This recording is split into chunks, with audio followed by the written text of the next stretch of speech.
I hear Nancy's declared that this is not a violation of the open meetings law. Right? Thank you. Well, we want to talk about streets and roads today. As you all know, taking care of the roads infrastructure, making the roads infrastructure better is a big deal to city government. And we want to drop back a minute and talk a little bit about why it's a big deal, and then tell you exactly what's happened here in the last few days. First of all, investing in streets, as I think most of you know, pays big dividends for the community. Streets literally pave our way towards new, better-paying jobs, both in construction and in the new business opportunities that they create. Good streets contribute to our high quality of life, obviously by improving safety for one thing, by reducing congestion, and by preventing costly vehicle repairs. Most importantly, in our current situation, every taxpayer dollar spent today on streets can save at least $5 in future repair costs. It's, as the old saying goes, a stitch in time saves 9. That's why this administration has focused on streets, adding $6 million a year to our roads budget, despite the historic scale of the national economic recession.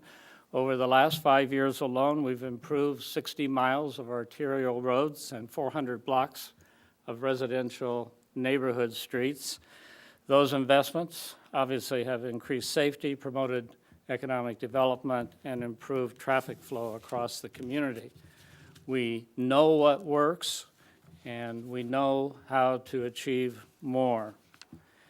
Today, I want to address what we've planned over the next 2 years and announce some changes that will fix more streets even more rapidly. First, new funding. New funding will increase the street rehab and repair budget from $9 million to $19 million. That's a 110% increase, and that increase, all of it, will be dedicated to fixing the streets we use every day. The final accounting of the Antelope Valley Revitalization Program, you all remember that.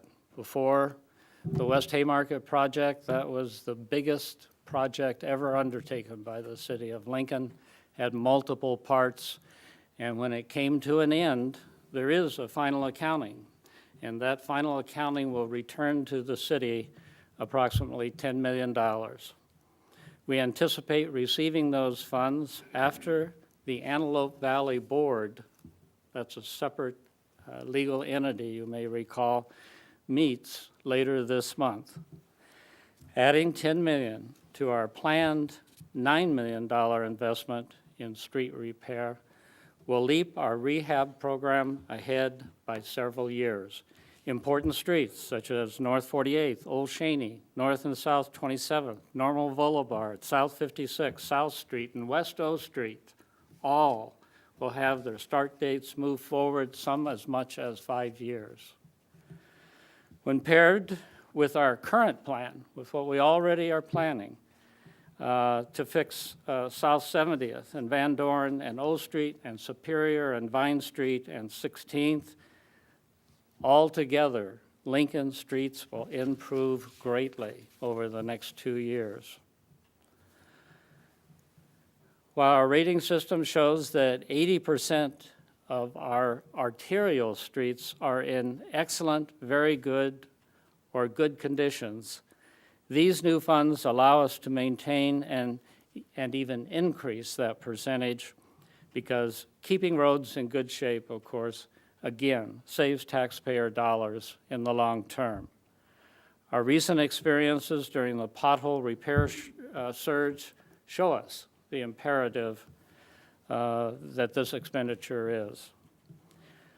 Later this month, I will offer ordinance changes to the City Council to put this $10 million towards additional street rehabilitation and repair. The second part of all this is even more interesting. A new technology plan will make repairs faster, more durable, and longer lasting. It will allow us to move from temporary pothole fixes to more permanent pothole repair. That's why we will invest a portion of the $10 million in innovative, new, heavy equipment that will fill and seal potholes, extending the life of the repairs from days or weeks to as long as 5 years. In addition to creating a longer-lasting repair, the new technology plan will more than double the productivity of crews working on potholes. With these innovations, 4 workers will be able to do the work of 10. That allows us to move more crews into a kind of permanent repair and rehab work, a process different from what I described before, that prevents potholes in the first instance. That new technology will help us stretch our street dollars even further, allowing us to get things done even more quickly. The infusion of new funding and new technology will make altogether our current street plans even more effective. Recall that we have already scheduled and committed $36 million in reconstruction and widening of major arterials for greater safety and traffic flow. We witnessed expanded economic activity over the last 5 years as we completed 60 miles of arterial improvements. Once those roads were expanded, of course, again, the drivers benefited from faster, safer roads, and everybody benefits from new economic development activity.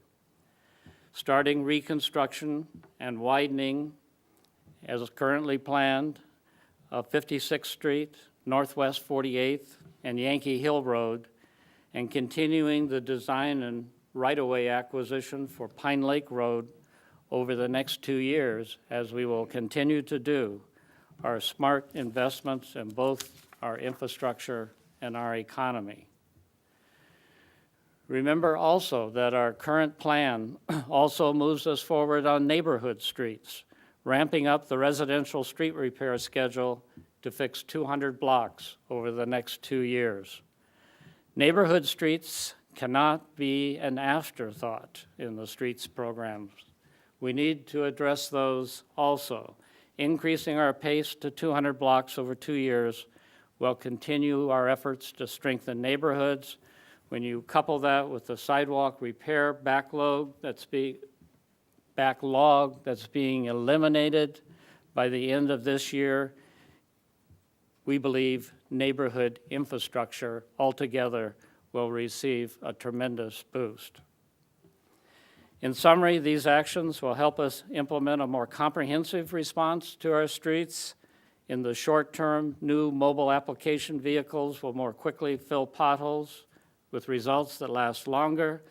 New machines will also fill and seal cracks in streets, repairs that will last years instead of months and prevent the development of potholes. And finally, new funding will rehabilitate roads at a much faster pace. The recent winter pothole repair surge demonstrated that rebuilt and repaired roads require very little, if any, pothole repair. While we fixed nearly 13,000 potholes in 5 days this year, it was a reactive strategy. Our new strategies are much more proactive and will help prevent as much of the expense, inconvenience, and risk as possible to drivers going forward. We have fixed a lot of things in my time as mayor. Lincoln's economy is surging and jobs are being created like never before. We've built an arena and we've right-sized the budget, and we have a world-class entertainment district on Canopy Street.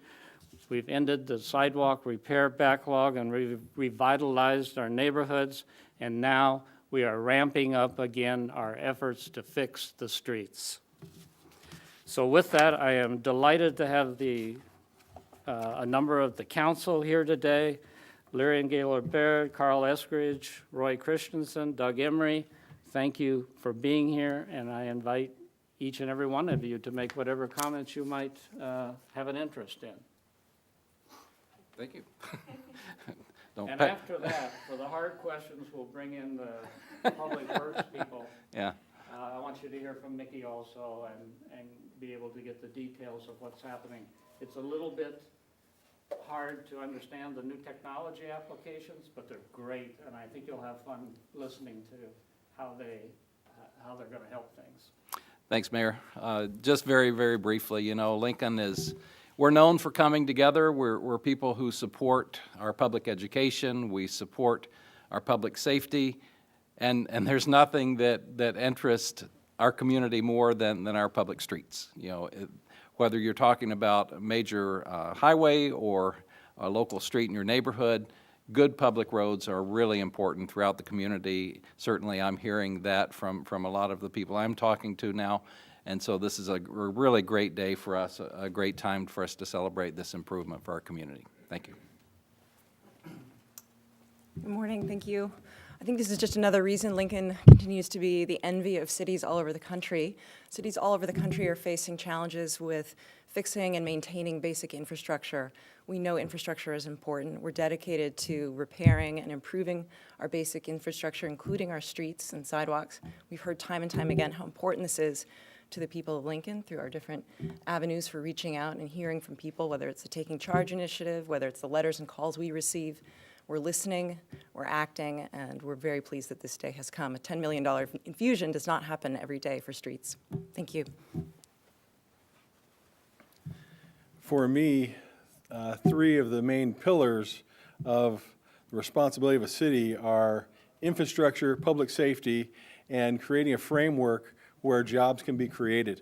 And it's really important when we can add to the infrastructure improvements of our community, especially if we can do so without raising any taxes. This is money that has been there, that we have found through auditing the end of that Antelope Valley Parkway project, and I'm happy that this has come about.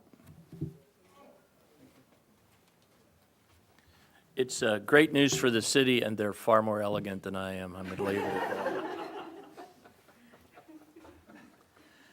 I just have to comment, Nancy, do you remember the day when there were so many things said about how the city was going to have to repay money and all the fines that were going to be on Antelope Valley and all that junk? Now we have $10 million in the bank, almost in the bank. Mickey Esposito, the head of our Public Works Department, please. Yes, thank you. This is a very exciting day for a transportation agency, no doubt. So what I'd like to do is actually run through the new technology a little bit to fully explain what we're looking at. This is a one-time infusion of money. We want to take a more holistic approach to our streets program. As Mayor said, a more comprehensive way of doing business. And we want to give our street maintenance crews a more proactive tool, some more proactive tools than having to come out and do pothole surges every winter, right? So let's get to the first piece of equipment. We have an example of a truck-mounted single-operator spray patcher. And why is this important? Currently, if you witness street crews doing asphalt and pothole repair, there's 3 or 4 men on the street with shovels, and they're taking material out of a hot box and hand placing it in that pothole. What this allows is for us to reduce the number of people on the street by 3. So there would be a single operator in the cab of the truck with the material in the hopper in the back, and the apparatus at the front of the truck is actually meant to do the work by way of a joystick inside of the cab. So it's a single operator unit. What that means is that we can take those 2 or 3 people who are out on the street and divert those resources to more preventative maintenance, like crack sealing, like panel replacement, not so much focused on potholes. So it's a force multiplier. That's really important to remember here, that we can do this pothole repair faster but we can also divert resources without adding FTEs to more preventative maintenance. That's a huge deal for us, okay? So next, let's just show kind of before and after. These are examples that we found on the web. Here's a pothole. This is the extended arm of the apparatus, and it basically uses air to clear out any water or debris in the pothole. And then the operator starts putting down a primer to prime the area. The next step is then to place the material, whether it's an asphalt patch, and then they come back with aggregate and seal the pothole. And this is meant to last a little bit longer, up to a year.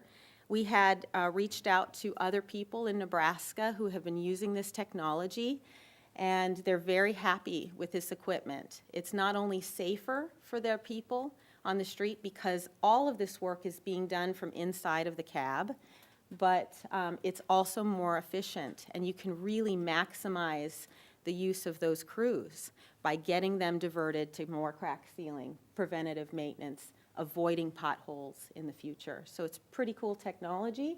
But what I want you to see, maybe the next slide, Diane, is let's see this for yourself. This is kind of a fun video. Hopefully it comes up. It reminds me of a rock concert, the way they've marketed this equipment.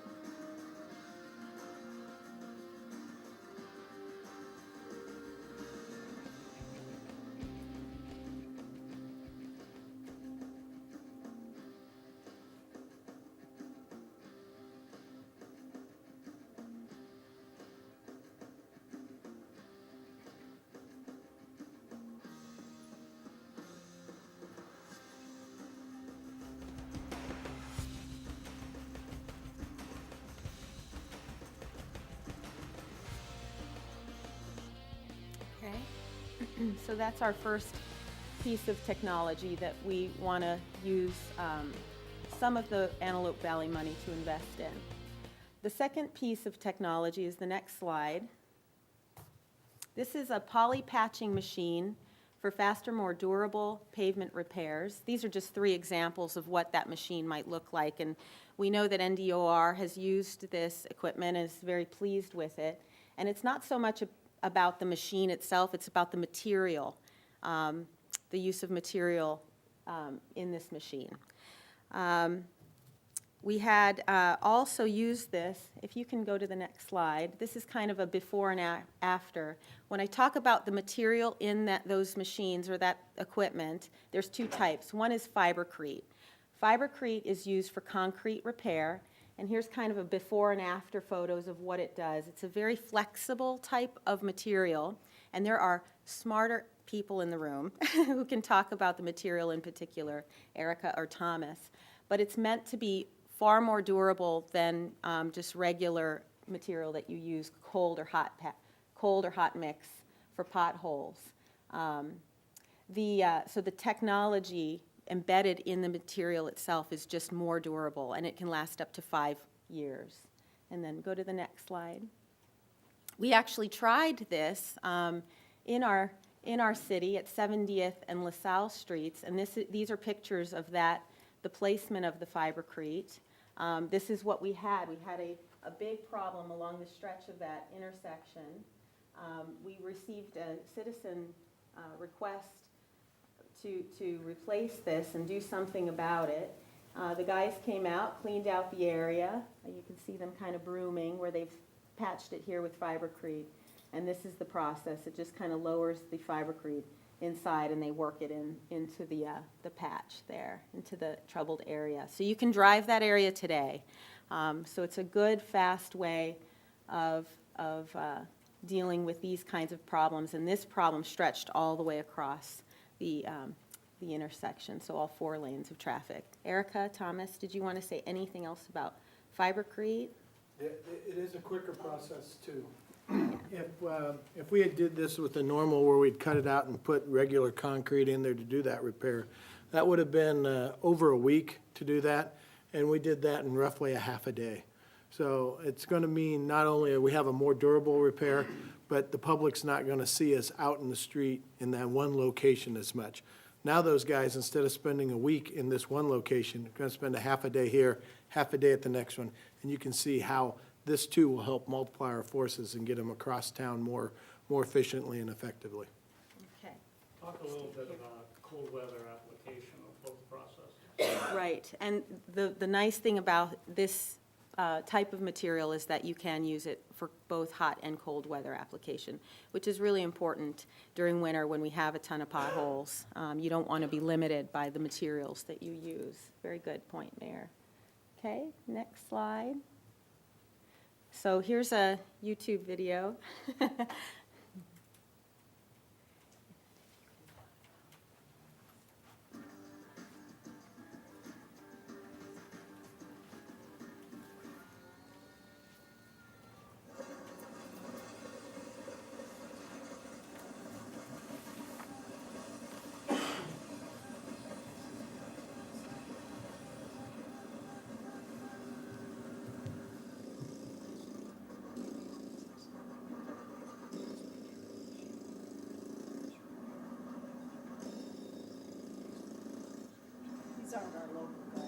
No, Utah, yeah, this is the Utah, yeah, DOT. And that's a big highway, yeah. Really dangerous work. Where's their cones? I know, I'm a little nervous for these guys. So let's just hope people got their safety gear on. So do you want to talk about what this is, like a primer that goes down? Sure. You got it. Okay. It just helps the material adhere better, so you get a better seal on it. And as you know, a pothole recipe requires cracks for the water to get into it, and that will help the material adhere. And what gives it some of the long life is we're sealing that crack up really good, so that water's not going to get in there and recreate the pothole in a bigger manner. And this is being placed hot, too. Yes, you can see that that's nearly 300 degrees there. That's what gives it the ability to be out there and pretty low. That's what gives it the ability to work in the colder weather, is because that's nearly 300 degrees. It's a concrete product that's very, very hot. So, If you could talk about kind of the bendiness of Is that still the fibercrete or is that something different? That's fibercrete. that's still the fibercrete, yeah.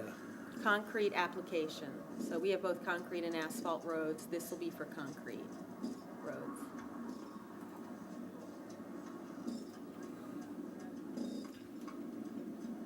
So the placement is still pretty crude, but it takes forces, but it's meant to last a lot longer. Okay, all right, so everybody has a good sense of fibercrete, okay? And then the last piece is for both our concrete and asphalt roads, and I think we're done. Oh, this is really, it's a GAP mastic. I don't know if, Erica, do you want to speak to GAP mastic a little bit and how it's utilized? Sure. It's very similar to fibercrete. GAP Mastic is a product that you can use on asphalt streets or concrete streets. It is a black product, so it'll blend in well with the asphalt. It's very flexible. It, again, is applied at a very hot temperature, and it seals the street to prevent the water from getting in and causing further deterioration due to the freeze-thaw cycle. Also, by doing these types of repairs, we can minimize the amount of the repair area. Like you saw in the example with the fibercrete, we just ground out the part that was really bad. In a traditional repair where you would cut out the full concrete, you would have to have a minimum of 4 feet to do that across the entire street. So that's where they were talking about the duration, how long it would take to remove all that concrete, to put it back, and then wait for it to be hard enough for traffic to drive on it again. So where we did the 70th Street project, like we said, we did that in half a day, and traffic was back on it right away. And that's the point, is to minimize the impact and get things done quickly. And again, these types of repairs should last us about 5 years. Great, thank you. Mayor? All right, questions? How much does that first truck cost? How much did the first truck cost? I know we have the exact figures, so I. Yes, a wanted little to- bit over 200,000, and we, during our process of procurement, we will evaluate whether lease purchase is an option. We go through that process anyway. Nikki, So- the cost altogether, that portion of the 10 million that's being taken for the two new technologies and the Right. equipment that implements it is approximately how much? 1.5 million. So 1.5 will be diverted to new equipment and technology, and then 8.5 will be used for new rehabilitation projects. And then the money in the first place came from which of the city pots, or is it all city money? Do you want me to speak to that? I can speak to that. Yeah. Yeah. So the money is actually left over from the Antelope Valley project. Right. We have an interlocal agreement with UNL, the Lower Platte NRD, the city, and in that agreement, any money that was invested in the project gets returned to the originator. These were transportation dollars that were put into the Antelope Valley project by the city, and therefore, it's going to be returned to the city after a board resolution, after the board acts on it March 12th. Okay. There's two different types of machines, right? One for the potholes and then the other is for patching up cracks and that kind of stuff. Yes. Do you know how many of each you bring into the city? Sure, yes, we'd like to bring in 4 of the first piece of equipment, the spray patcher. And what that will allow is, we have basically 4 asphalt teams, pothole teams, and we would have that done by 4 single operators. And then the poly patching equipment will get 1, and then it'll be used for both materials, both the gap mastic and the fibercrete, for the longer-term repair and preventative maintenance.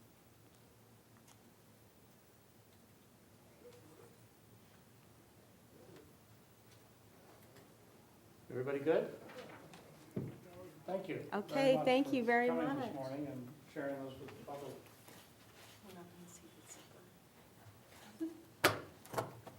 Very good. Thank you all. Thank you. Good job. Exciting. Yeah, it is.